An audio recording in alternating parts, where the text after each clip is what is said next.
Mademoiselle Olympe Zabriski. By Thomas Bailey Aldrich. We are accustomed to speak with a certain light irony of the tendency which women have to gossip, as if the sin itself, if it is a sin, were of the gentler sex, and could by no chance be a masculine peccadillo. So far as my observation goes, men are as much given to small talk as women, and it is undeniable that we have produced the highest type of gossiper extant. Where will you find, in or out of literature, such another droll, delightful, chatty busybody as Samuel Pepys, Esq., Secretary to the Admiralty in the reigns of those fortunate gentlemen Charles II. and James II. of England? He is the king of tattlers as Shakespeare is the king of poets. If it came to a matter of pure gossip, I would back our club against the cirrhosis or any women's club in existence.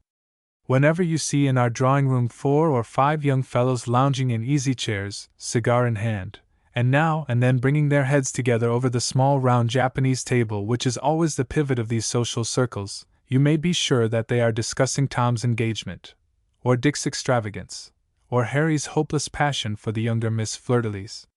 It is here old Tippleton gets execrated for that everlasting bon mot of his which was quite a success at dinner parties 40 years ago.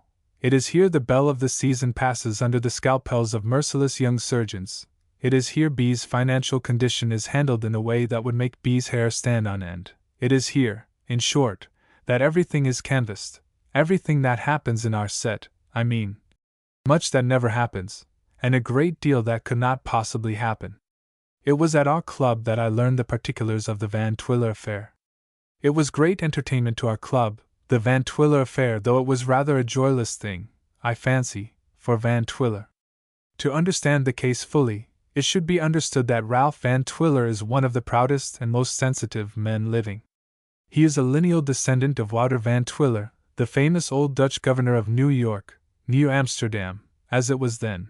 His ancestors have always been burgomasters or admirals or generals, and his mother is the Mrs. Van Rensselaer Van Zandt Van Twiller, whose magnificent place will be pointed out to you on the right bank of the Hudson, as you pass up the historic river towards Idlewild. Ralph is about 25 years old. Birth made him a gentleman, and the rise of real estate, some of it in the family since the old governor's time, made him a millionaire. It was a kindly fairy that stepped in and made him a good fellow also. Fortune, I take it, was in her most jocund mood when she heaped her gifts in this fashion on Van Twiller, who was, and will be again, when this cloud blows over, the flower of our club. About a year ago there came a whisper, if the word, whisper, is not too harsh a term to apply to what seemed a mere breath floating gently through the atmosphere of the billiard room, imparting the intelligence that Van Twiller was in some kind of trouble. Just as everybody suddenly takes to wearing square-toed boots, or to drawing his neck-scarf through a ring, so it became all at once the fashion, without any preconcerted agreement, for everybody to speak of Van Twiller as a man in some way under a cloud. But what the cloud was, and how he got under it, and why he did not get away from it, were points that lifted themselves into the realm of pure conjecture. There was no man in the club with strong enough wing to his imagination to soar to the supposition that Van Twiller was embarrassed in money matters. Was he in love? That appeared nearly as improbable, for if he had been in love all the world, that is, perhaps 100 first families, would have known all about it instantly. He has the symptoms, said Delaney, laughing. I remember once when Jack Hemming— Ned, cried Hemming, I protest against any allusion to that business. This was one night when Van Twiller had wandered into the club, turned over the magazines absently in the reading room, and wandered out again without speaking 10 words. The most careless I would have remarked the great change that had come over Van Twiller. Now and then he would play a game of billiards with De Peyster or Hasseltine, or stop to chat a moment in the vestibule with old Duane, but he was an altered man. When at the club, he was usually to be found in the small smoking room upstairs, seated on a fauteuil fast asleep, with the last number of the Nation in his hand. Once, if you went to 2 or 3 places of an evening, you were certain to meet Van Twiller at them all.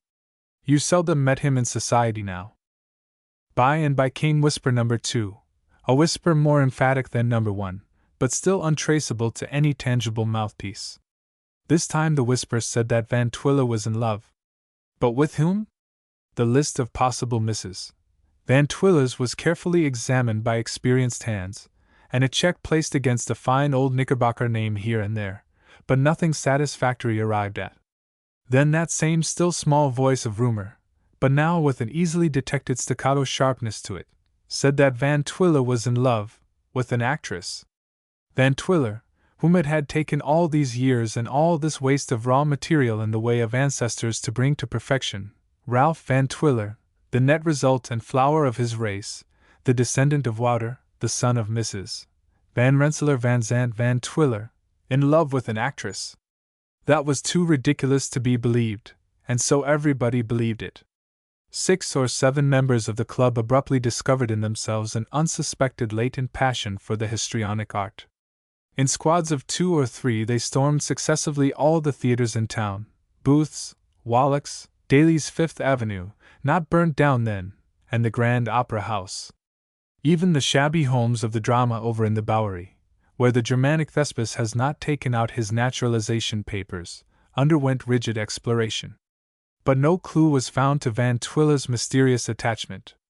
The Opera Bouffe, which promised the widest field for investigation, produced absolutely nothing, not even a crop of suspicions.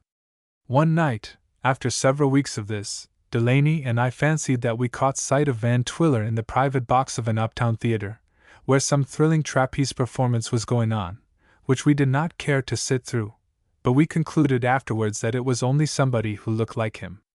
Delaney, by the way, was unusually active in this search. I dare say he never quite forgave Van Twiller for calling him Muslin Delaney. Ned is fond of ladies' society, and that's a fact. The Cimmerian darkness which surrounded Van Twiller's inamorata left us free to indulge in the wildest conjectures. Whether she was black-tressed Melpomene, with bowl and dagger, or Talia, with the fair hair and the laughing face, was only to be guessed at. It was popularly conceded, however, that Van Twiller was on the point of forming a dreadful mésalliance. Up to this period he had visited the club regularly. Suddenly he ceased to appear. He was not to be seen on Fifth Avenue, or in the Central Park, or at the houses he generally frequented. His chambers, and mighty comfortable chambers they were, on 34th Street were deserted. He had dropped out of the world, shot like a bright particular star from his orbit in the heaven of the best society. The following conversation took place one night in the smoking room. "Where's Van Twiller? Who's seen Van Twiller? What has become of Van Twiller?" Delaney picked up the Evening Post, and read, with a solemnity that betrayed young Firkins into exclaiming, "By Jove, now! Married on the 10th instant by the Rev. Friar Lawrence, at the residence of the bride's uncle, Montague Capulet, Esq., Miss Adrienne Lecouvreur, to Mr. Ralph Van Twiller, both of this city. No cards. Free list suspended," murmured the pastor. "It strikes me," said Frank Livingstone, who had been ruffling the leaves of a magazine at the other end of the table, "that you fellows are in a great fever about Van Twiller." "So we are." "Well, he has simply gone out of town." "Where?" "Up to the old homestead on the Hudson.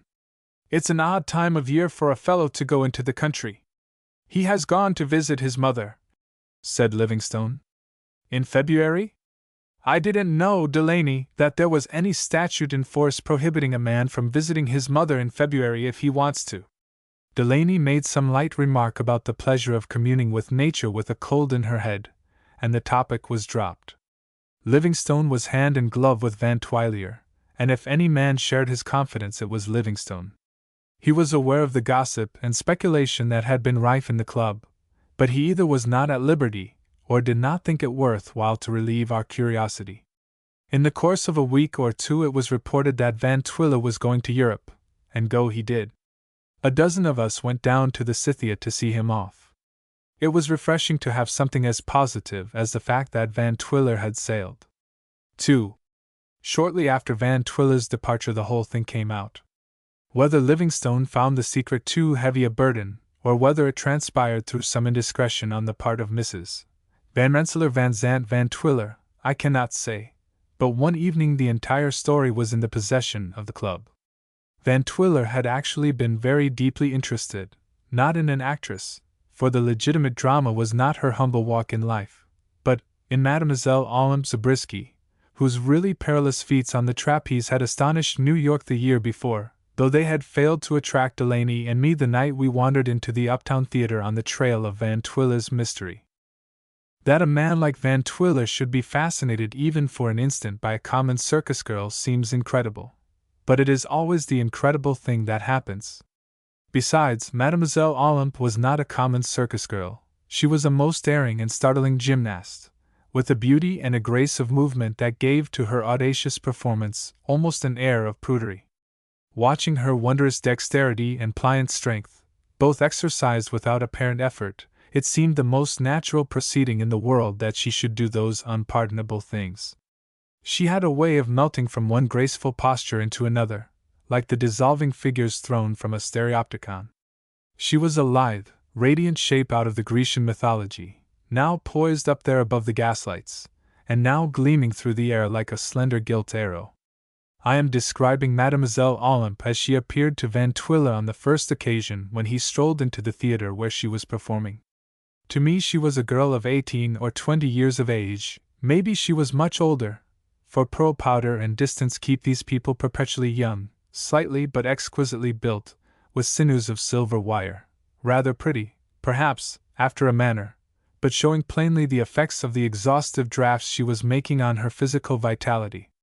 Now, Van Twiller was an enthusiast on the subject of calisthenics. "If I had a daughter," Van Twiller used to say, "I wouldn't send her to a boarding school or a nunnery. I'd send her to a gymnasium for the first 5 years. Our American women have no physique. They are lilies, pallid, pretty, and perishable. You marry an American woman, and what do you marry? A headache.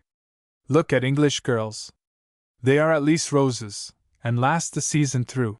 Walking home from the theater that first night, it flitted through Van Twiller's mind that if he could give this girl's set of nerves and muscles to any one of the 200 high-bred women he knew, he would marry her on the spot and worship her forever. The following evening he went to see Mademoiselle Olympe again. "Olympe Zabriski," he soliloquized, as he sauntered through the lobby. "What a queer name! Olympe is French, and Zabriski is Polish. It is her nom de guerre, of course. Her real name is probably Sarah Jones. What kind of creature can she be in private life, I wonder? I wonder if she wears that costume all the time, and if she springs to her meals from a horizontal bar. Of course she rocks the baby to sleep on the trapeze." And Van Twiller went on making comical domestic tableaux of Mademoiselle Zabriski, like the clever, satirical dog he was, until the curtain rose. This was on a Friday. There was a matinee the next day, and he attended that, though he had secured a seat for the usual evening entertainment. Then it became a habit of Van Twiller's to drop into the theater for half an hour or so every night, to assist at the interlude, in which she appeared. He cared only for her part of the program, and timed his visits accordingly. It was a surprise to himself when he reflected, one morning, that he had not missed a single performance of Mademoiselle Olympe for nearly 2 weeks. "This will never do," said Van Twiller.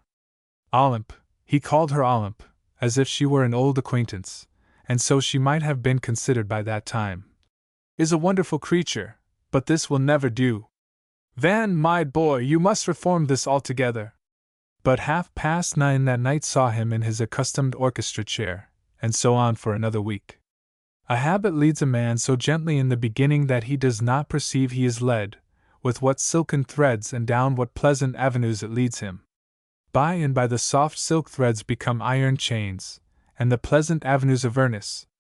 Quite a new element had lately entered into Van Twiller's enjoyment of Mademoiselle Olympe's ingenious feats, a vaguely born apprehension that she might slip from that swinging bar, that one of the thin cords supporting it might snap, and let her go headlong from the dizzy height.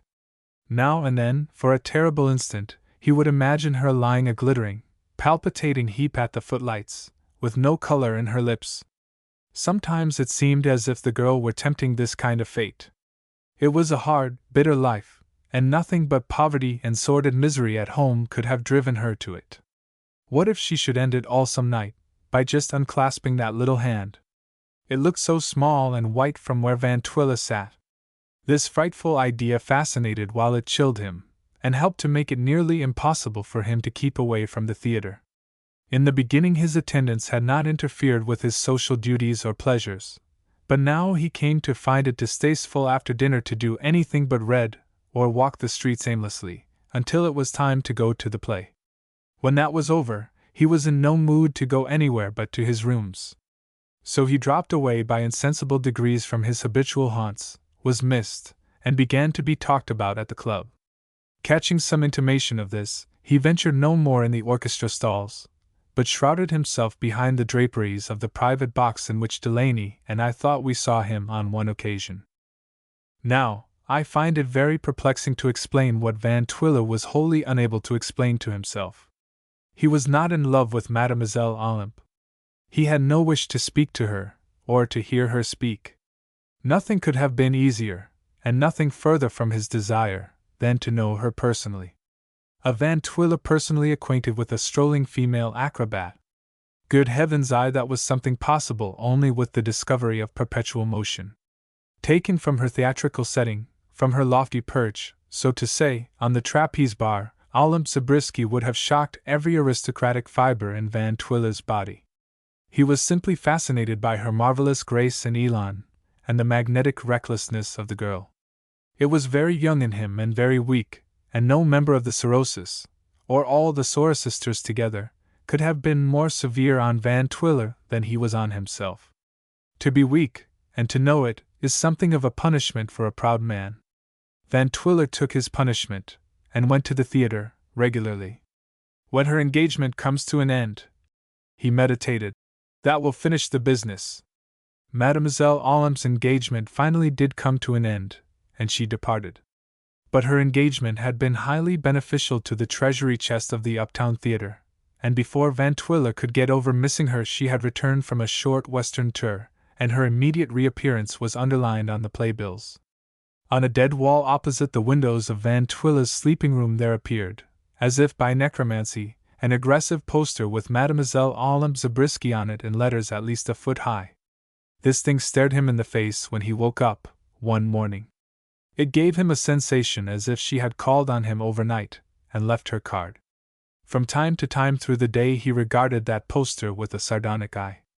He had pitilessly resolved not to repeat the folly of the previous month. To say that this moral victory cost him nothing would be to deprive it of merit. It cost him many internal struggles.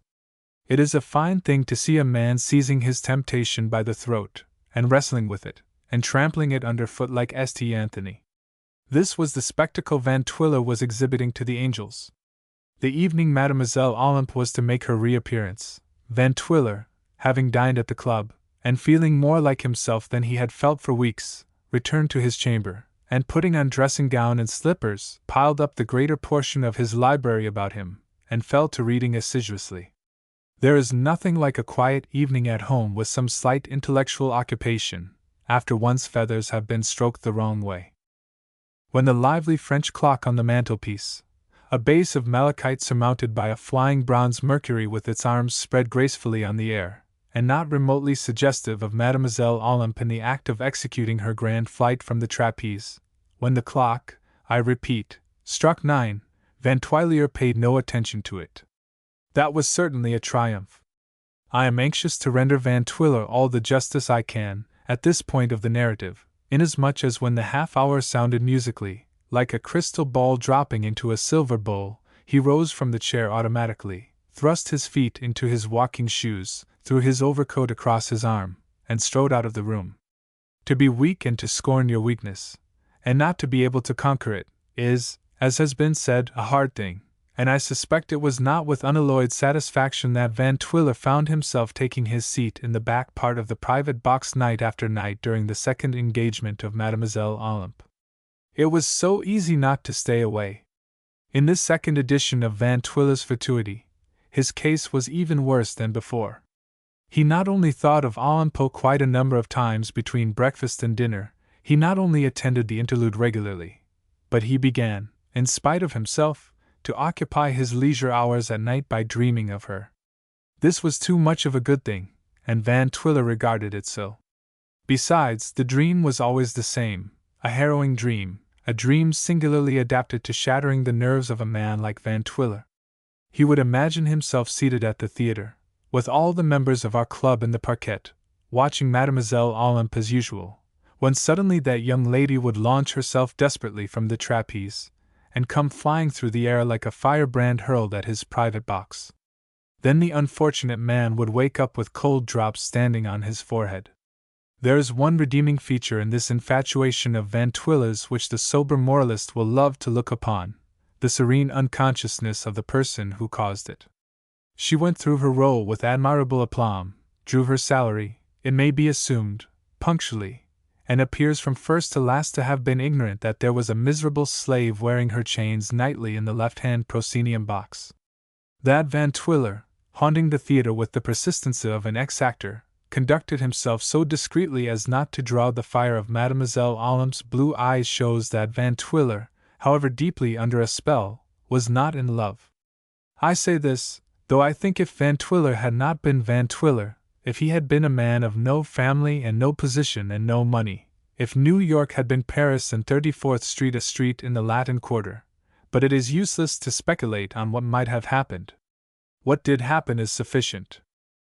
It happened, then, in the second week of Queen Olympe's second unconscious reign, that an appalling whisper floated up the Hudson, effected a landing at a point between Spuyten Duyvil Creek and Cold Spring, and sought out a stately mansion of Dutch architecture standing on the bank of the river. The whisper straightway informed the lady dwelling in this mansion that all was not well with the last of the Van Twillers, that he was gradually estranging himself from his peers, and wasting his nights in a playhouse watching a misguided young woman turning unmaidenly somersaults on a piece of wood attached to 2 ropes. Mrs. Van Rensselaer Van Zandt Van Twiller came down to town by the next train to look into this little matter. She found the flower of the family taking an early breakfast, at 11 a.m., in his cozy apartments on 34th Street. With the least possible circumlocution she confronted him with what rumor had reported of his pursuits, and was pleased, but not too much pleased, when he gave her an exact account of his relations with Mademoiselle Zabriski, either concealing nor qualifying anything. As a confession, it was unique, and might have been a great deal less entertaining. 2 or 3 times in the course of the narrative, the matron had some difficulty in preserving the gravity of her countenance. After meditating a few minutes, she tapped Van Twiller softly on the arm with the tip of her parasol, and invited him to return with her the next day up the Hudson and make a brief visit at the home of his ancestors. He accepted the invitation with outward alacrity and inward disgust. When this was settled, and the worthy lady had withdrawn, Van Twiller went directly to the establishment of Messrs. Ball, Black, and Company, and selected, with unerring taste, the finest diamond bracelet procurable. For his mother? Dear me, no! She had the family jewels. I would not like to state the enormous sum Van Twiller paid for this bracelet. It was such a clasp of diamonds as would have hastened the pulsation of a patrician wrist. It was such a bracelet as Prince Camaralzaman might have sent to the Princess Badoura, and the Princess Badoura might have been very glad to get. In the fragrant Levant Morocco case, where these happy jewels lived when they were at home, Van Twiller thoughtfully placed his card, on the back of which he had written a line begging Mademoiselle Olympe Zabriski to accept the accompanying trifle from one who had witnessed her graceful performances with interest and pleasure. This was not done inconsiderately. Of course I must enclose my card, as I would to any lady, Van Twiller had said to himself. A Van Twiller can neither write an anonymous letter nor make an anonymous present. Blood entails its duties as well as its privileges. The casket dispatched to its destination, Van Twiller felt easier in his mind. He was under obligations to the girl for many an agreeable hour that might otherwise have passed heavily. He had paid the debt, and he had paid it en prince, as became a Van Twiller. He spent the rest of the day in looking at some pictures at Goupil's, and at the club, and in making a few purchases for his trip up the Hudson. A consciousness that this trip up the Hudson was a disorderly retreat came over him unpleasantly at intervals. When he returned to his rooms late at night, he found a note lying on the writing table. He started as his eye caught the words "Theatre," stamped in carmine letters on one corner of the envelope. Van Twiller broke the seal with trembling fingers. Now, this note some time afterwards fell into the hands of Livingstone, who showed it to Stuyvesant, who showed it to Delaney, who showed it to me, and I copied it as a literary curiosity. The note ran as follows. The next day Van Tuyl either expressed nor felt any unwillingness to spend a few weeks with his mother at the old homestead. And then he went abroad.